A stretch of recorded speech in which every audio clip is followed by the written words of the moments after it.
मेरा नाम अबू बकर बिन बजल है। मैं फोर्थ क्लास का तलबे इल्म हूँ।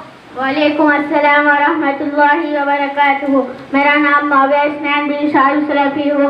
मैं जामिया मुल्खरा में हाफिज बन रहा हूँ। अल्हम्दुलिल्लाह मैं एक साल में 11 पारे याद कर लिया हूँ। माशाअल्लाह बारकल्लाह। आज हमें आज़ादी 15 अगस्त है और इसी बारे में मैं आपसे कुछ सवाल करूँगा। क्या आप तुम जवाब देंगे? जी हाँ, क्यों नहीं। अंग्रेजों ने दिल्ली को कब फतह किया? सन 1803 ईस्वी में। अंग्रेज मोहर्रम मुझसे नहीं, अंग्रेजों की हिंदुस्तान की फतह के बारे में क्या कहा? अंग्रेजों ने हिंदुस्तान को रिश्वत, साजिश और एक दूसरे से लड़ाकर हासिल किया। जाटों, सिखों, मराठों और अंग्रेजों के बढ़ते इक़्तिदार के खतरात का सबसे पहले किसे शदीद एहसास हुआ? शाह वलीउल्लाह मुहद्दिस दहलवी रहमतुल्लाहि अलैहि को।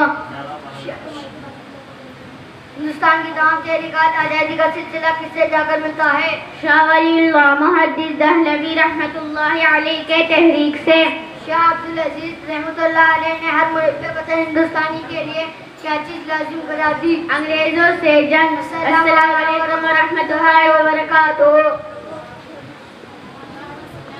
MashaAllah, such a beautiful conversation presented by Isnan and Abu Bakr.